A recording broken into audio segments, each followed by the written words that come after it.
Yo llegué a la Secretaría de Ambiente después de 20 años de trabajar en temas ambientales con una visión muy clara de cuáles eran las prioridades: aire, clima, ejercicio de la autoridad, arbolado, y pude, a través de ese bagaje que tenía, mantenerme un poco en esas prioridades, porque parte del ejercicio del poder es no perder la brújula ante la influencia de otros poderosos, ¿cierto? Los políticos más tradicionales, el consejo. Entonces, para mí el poder es poder hacer cosas.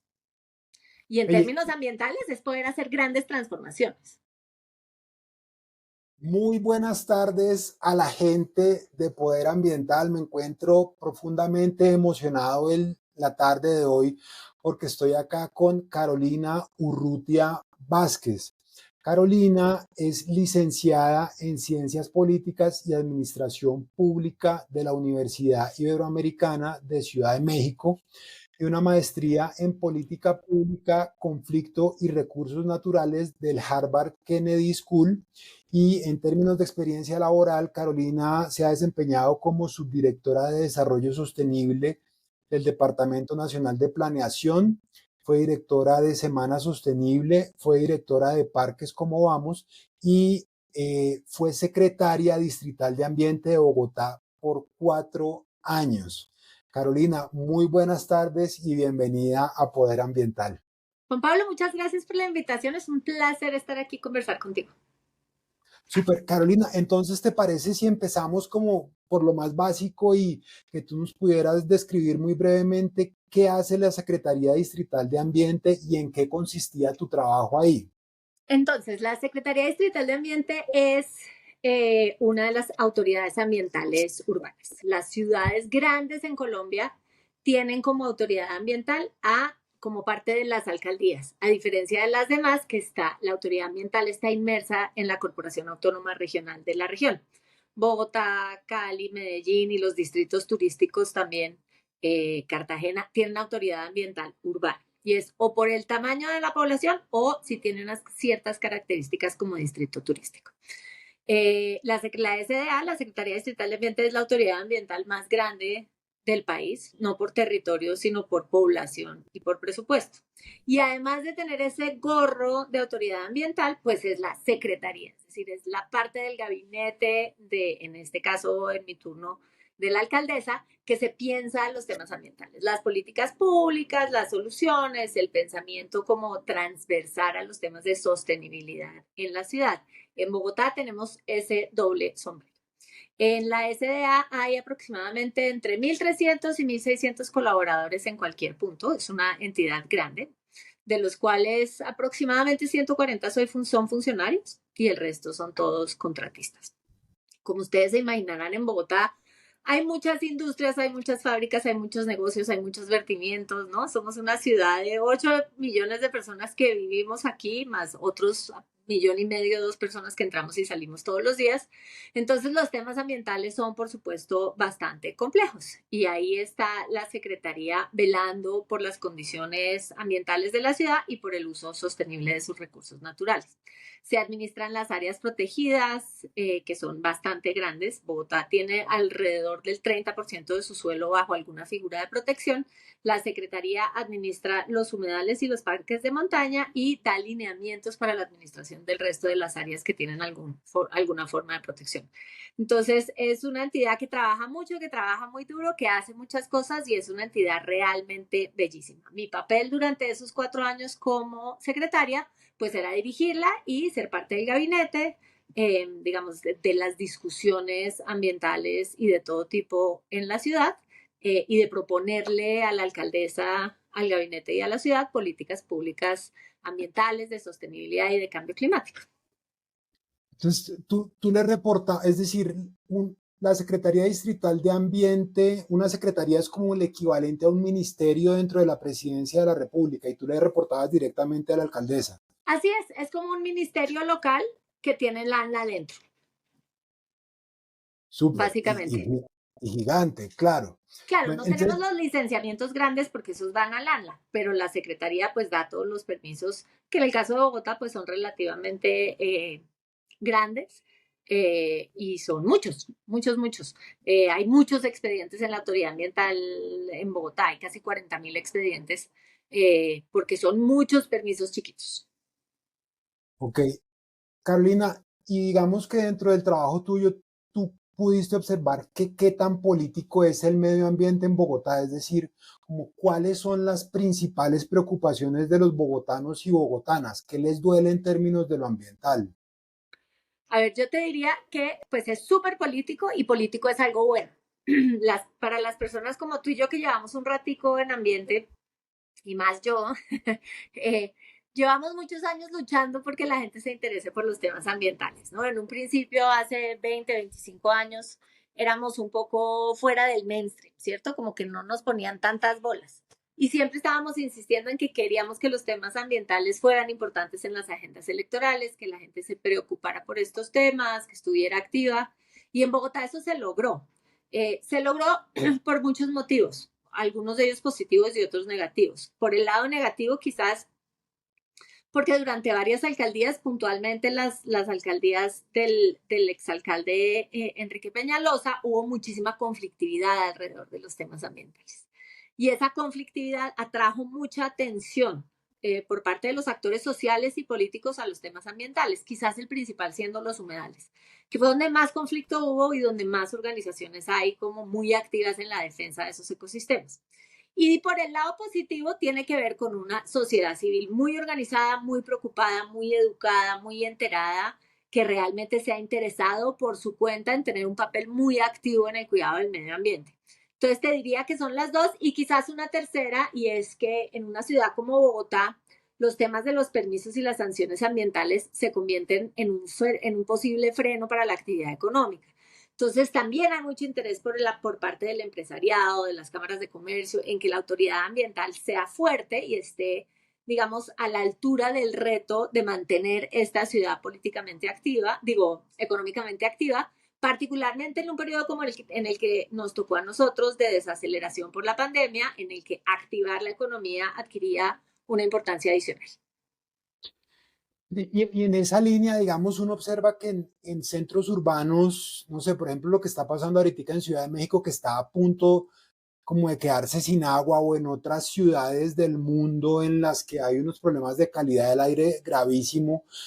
Sí, es decir, Bogotá es una ciudad que tiene una calidad ambiental entonces bastante buena, ¿no?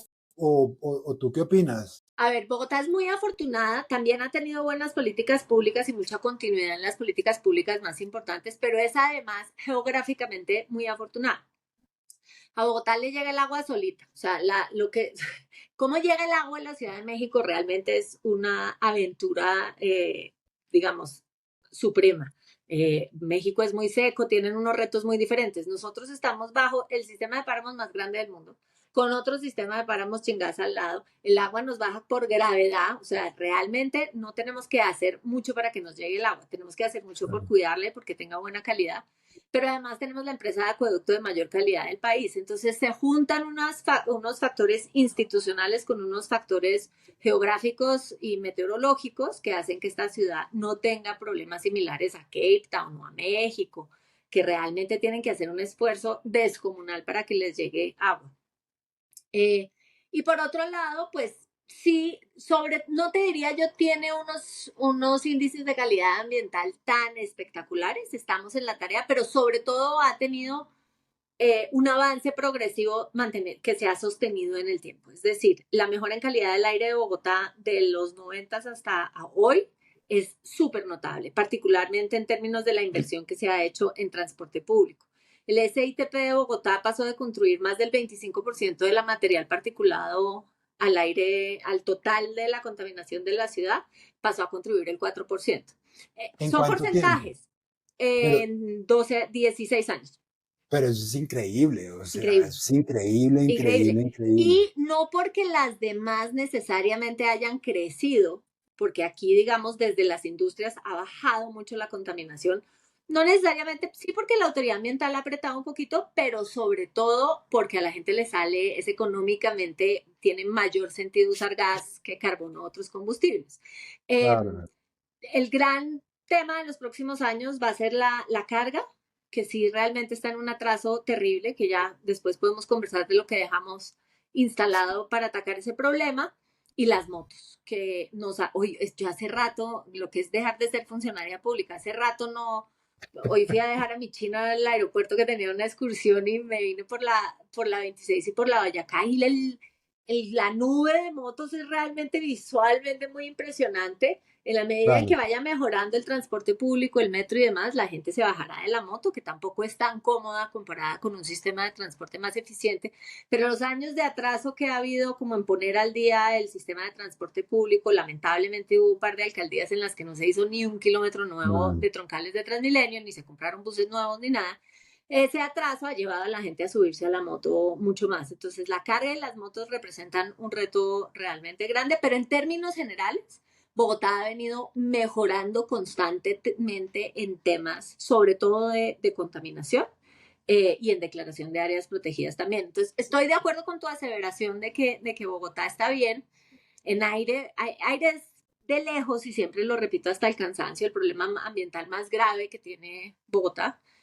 En Bogotá se mueren alrededor de 2.000 personas al año por condiciones asociadas a la mala calidad del aire. Increíble. Sigue siendo mucho, claro, uno se compara con Delhi y pues no, estamos muy bien, pero en términos humanos sigue siendo una tragedia muy grande. Claro, impresionante. Bueno, y cambiando un poquitico de tema, digamos, tú fuiste directora de Semana Sostenible, entonces, cuando tú llegas a una posición ejecutiva tan importante, ¿cómo observas la importancia de la comunicación dentro de lo que tú haces y cómo lo haces operativo? Me parece esencial, Juan Pablo. En todos los temas, cuando uno tiene una posición pública, es importante saber contar lo que está haciendo. Pero yo creo que en los temas de sostenibilidad y de transformaciones es aún más importante, porque al final lo que estás haciendo no es únicamente contar qué estás haciendo, sino tratar de movilizar transformaciones y cambios en otros. Entonces, saber hacer llamados a la acción, saber comunicar, saber evidenciar lo que ya se está haciendo es realmente muy, muy importante en términos ambientales. Quizás de manera aún más importante cuando uno está hablando de temas críticos. Un ejemplo, todos los años que yo estuve en la Secretaría, los 4 años, tuvimos por lo menos una alerta por mala calidad del aire en la ciudad, cumplimiento de la norma nacional y local. Teníamos que declarar la alerta, tomar medidas, cerrar industria, restringir la circulación de vehículos, saber comunicar esos momentos llamando a la solidaridad, porque al final estás afectando los derechos de algunos ciudadanos, pero sin dar una alerta que haga que la gente se angustie demasiado es muy importante. Y en eso nos esforzábamos mucho, no estoy diciendo que lo hacíamos muy bien, pero sí nos esforzábamos mucho en tener una comunicación muy asertiva que no fuera o sea, que llamara a que todos pusieran de su parte para mejorar una crisis, pero que a la vez no generara demasiada alarma. Entonces, yo te digo, a mí me parece clave en una organización o en un cargo ejecutivo, pero también me parece clave cuando uno es el director de sostenibilidad de una empresa o el vicepresidente de sostenibilidad, ¿sabes? No sé por qué pone esos deditos, pero donde sea que uno esté tratando de liderar procesos de transformación, la comunicación siempre va a ser absolutamente clave. Claro, porque y además ahí también hay unos elementos de comunicación hacia el público, pero también como internos entre las otras dependencias de la administración distrital, ¿no? Claro. Que son, O sea, tiene que entrar uno a guerreársela. Bueno, la verdad nosotros fuimos muy afortunados. Primero porque la alcaldesa le puso muchas bolas a este tema desde el principio, desde su plataforma electoral, o sea, desde su plan de gobierno, este era un tema que era importante. Pero además porque tuve un equipo de gobierno y de gabinete que realmente se interesaba por estos temas. Entonces, si te dijera yo que tuve 2 o 3 conflictos como de encontronazos con temas ambientales es mucho. Normalmente con alzar la mano y llamar y presentar los datos y presentar la información y los programas, lográbamos un proceso de convocatoria bastante, bastante amplio entre los colegas del gabinete. Me había tocado más duro cuando he trabajado en el gobierno nacional con temas como minería, con temas, ahí es un poquito más guerreado. Aquí claro, tenemos un territorio que a pesar de que no es para nada uniforme, es de una enorme diversidad. Nos salvamos de algunos de los problemas más grandes por ser únicamente urbanos, es decir, aquí no tenemos minería artesanal. En algunos casos hay algunos casos de minería ilegal, pero realmente fueron hace muchos años. No tenemos grandes explotaciones petroleras, ¿no? Esas fuentes de enorme conflicto entre sectores no necesariamente se presentan en Bogotá, con quienes más trabajamos, que es obviamente movilidad por los temas de descarbonización, planeación por los temas de planificación del territorio y hábitat por los temas de desarrollo de vivienda. Tuvimos un frente muy unido y siempre con muchos acuerdos. Claro, pero, y además, sí, buenísimo, sí, porque digamos que al sector ambiental generalmente le toca bastante duro para ganarse sus espacios y entonces es chévere saber que la voluntad política orientaba a eso y que hacía que los esfuerzos no fueran tan complicados. Y es una voluntad política que yo te garantizo continúa en esta administración. Haber nombrado a alguien de la talla de Adriana Soto con su tremenda experiencia y contando, digamos, con la confianza del alcalde, estoy segura que esa centralidad de los temas ambientales se va a mantener en esta administración. Qué chévere.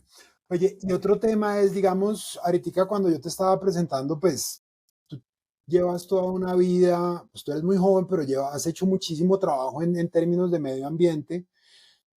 Sin embargo, yo te quería preguntar, cuando, con toda esa experiencia que tú tenías, ¿cuál fue la primera situación con la que tú te enfrentaste y que tú dijiste, uff, Uf. esto está verdaderamente complejo? Entonces, o sea, como, ¿cuál fue la situación? ¿Cómo la manejaste y qué te enseñó?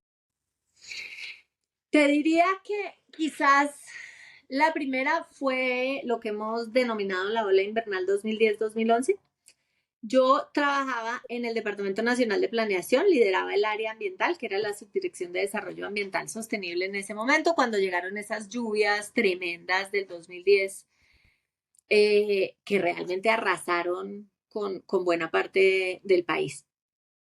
En ese momento estaba aún el proceso de transformación para volver a crear el Ministerio de Ambiente.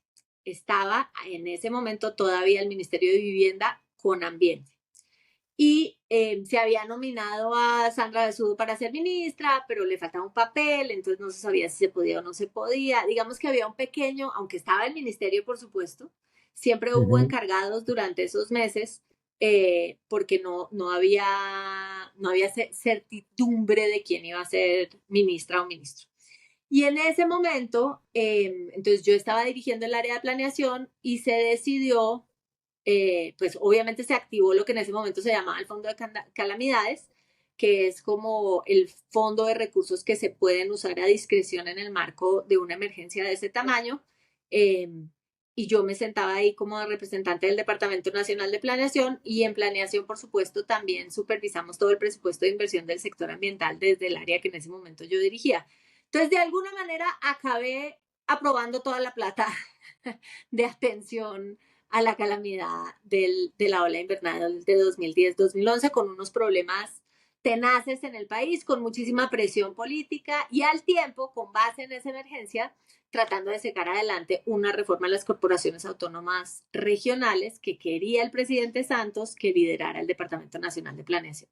Entonces fueron unos meses muy complejos para entender los actores políticos que juegan en el territorio alrededor de las corporaciones, las autorizaciones, la inversión en temas de gestión de riesgo, la presión que venía desde el Congreso también, y tratar de atender la ola invernal de forma efectiva, mientras que al mismo tiempo creábamos lo que se convirtió en el Fondo de Adaptación, que era lo que realmente en su momento quisimos que se convirtiera en un fondo que invirtiera a largo plazo en la adaptación al cambio climático y que desafortunadamente, por eso se llama Fondo de Adaptación, pero desafortunadamente acabó siendo como un fondo de infraestructura para temas generales y no tanto para temas relacionados con el clima. Entonces, fue un año súper intenso.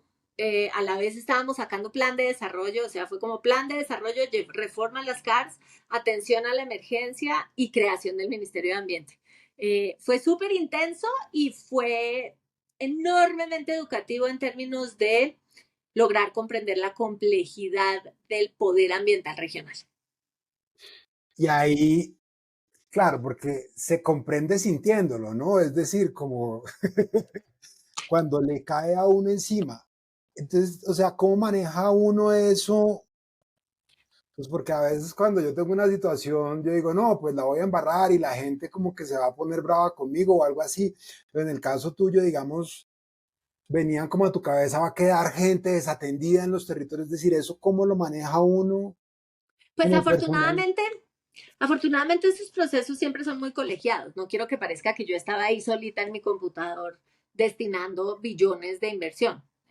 Administramos en ese momento 16 billones de pesos, pero los administramos entre muchos, ¿no? Había un consejo directivo en el que había empresarios.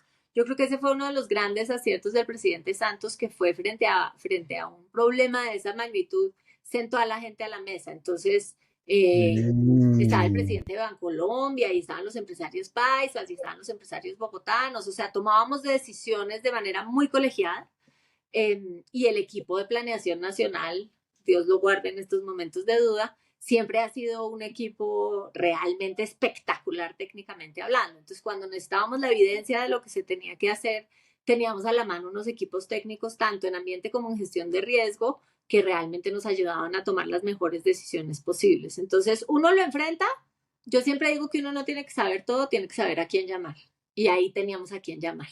Había mucha gente muy buena en la Unidad Nacional de Gestión de Riesgo, en planeación, en ambiente, que realmente nos permitió sentarnos y tomar buenas decisiones que, en mi opinión, se debieron haber mantenido en el tiempo de manera más estable. Es decir, la idea de un fondo de adaptación que de verdad fuera de adaptación era muy importante.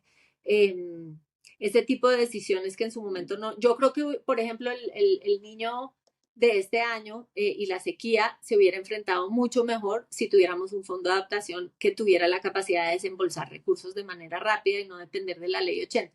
Entonces, bueno, lo importante en estas crisis es tener equipos amplios, bien informados, y un trabajo técnico impecable que respalde y defienda las decisiones de los políticos, pues de los clientelistas.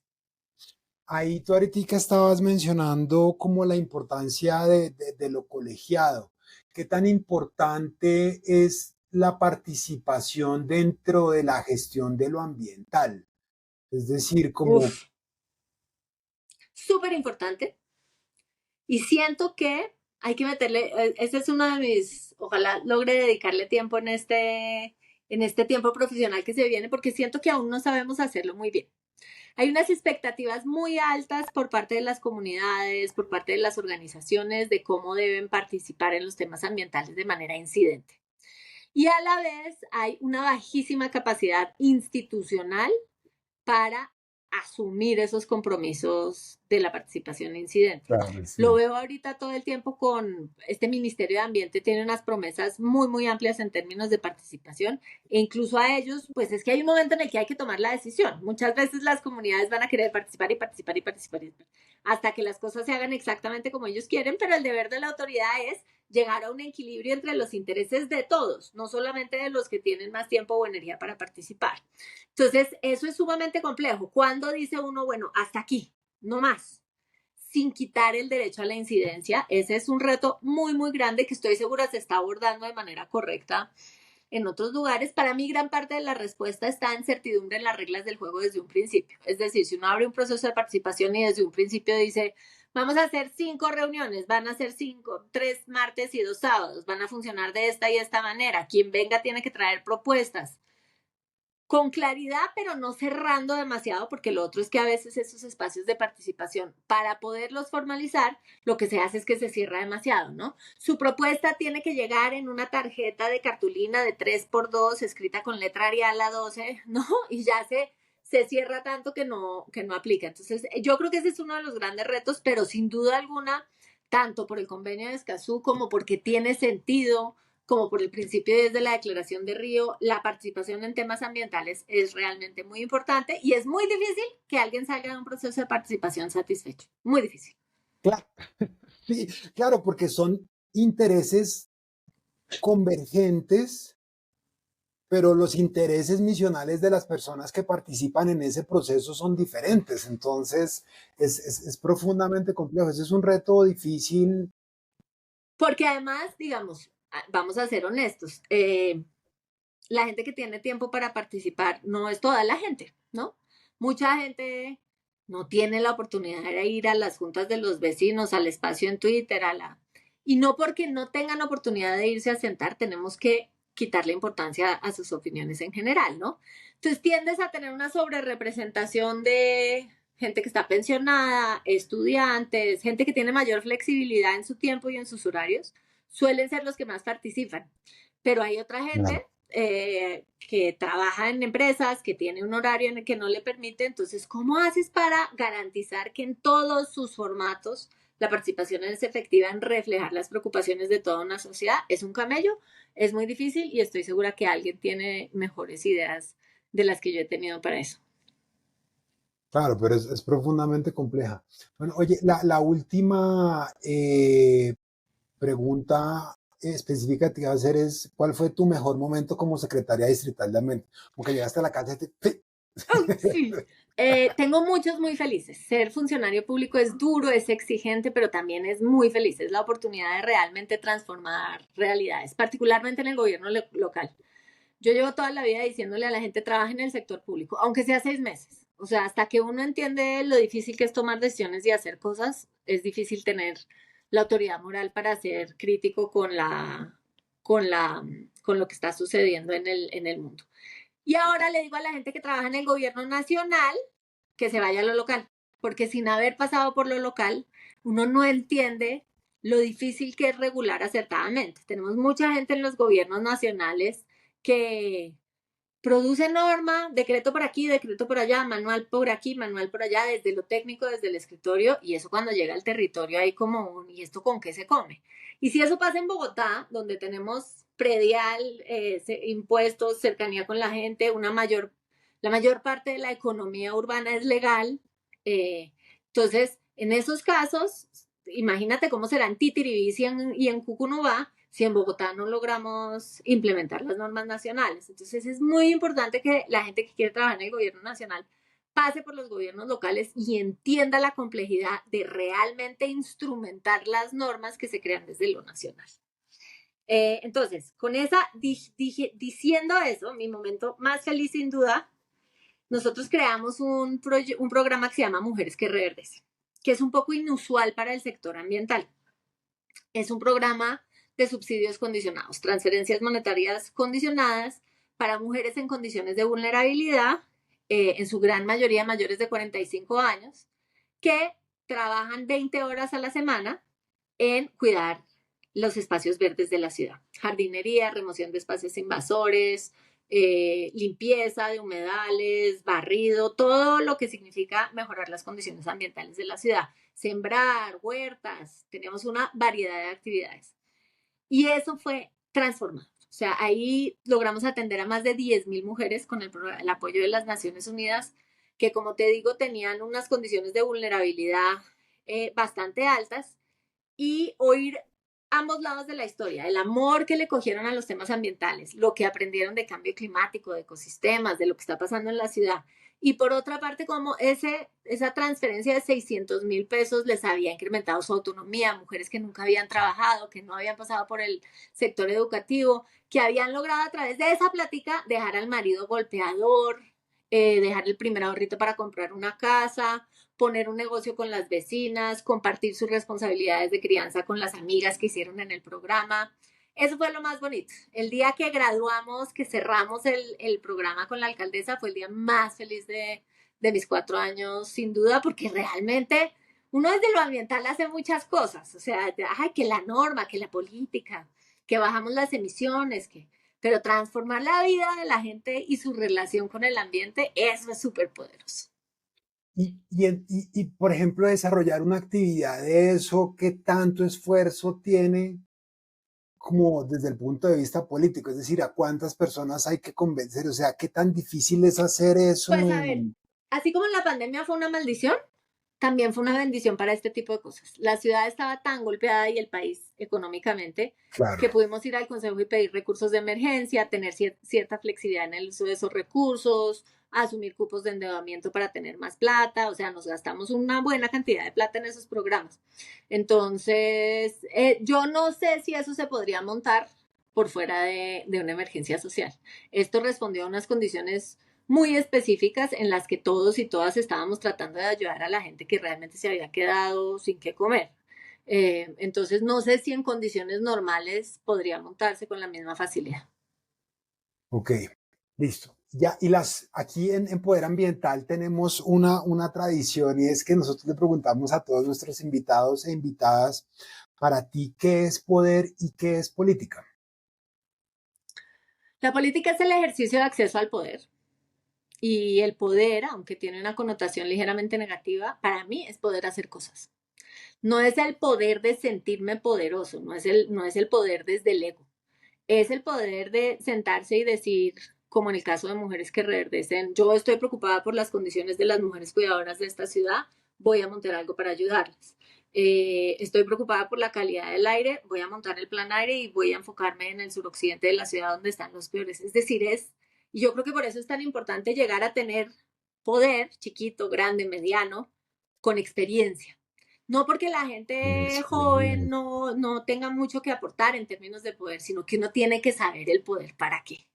Yo llegué a la Secretaría de Ambiente después de 20 años de trabajar en temas ambientales con una visión muy clara de cuáles eran las prioridades, aire, clima, ejercicio de la autoridad, arbolado, y pude, a través de ese bagaje que tenía, mantenerme un poco en esas prioridades, porque parte del ejercicio del poder es no perder la brújula ante la influencia de otros poderosos, ¿cierto? Los políticos más tradicionales, el consejo. Entonces, para mí el poder es poder hacer cosas. Y en Oye, términos ambientales es poder hacer grandes transformaciones. y una, ¿tú piensas que lo ambiental es político y que se está volviendo?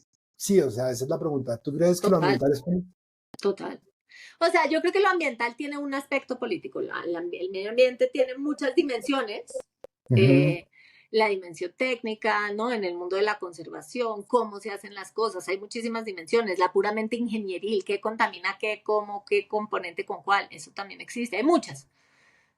Pero en el centro pues hay poder y hay política y hay acceso al poder a través de la política y cada vez más, pues miren a Julia Miranda en el Congreso, cada vez más los electores están prefiriendo a quienes tengan una idea de dónde están parados en términos ambientales. Súper.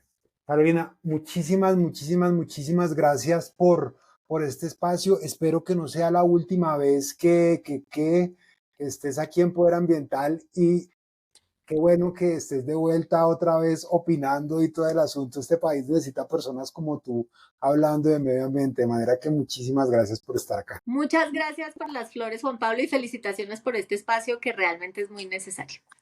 Muchísimas gracias. Bueno, a todos, muchas gracias. Hasta la próxima.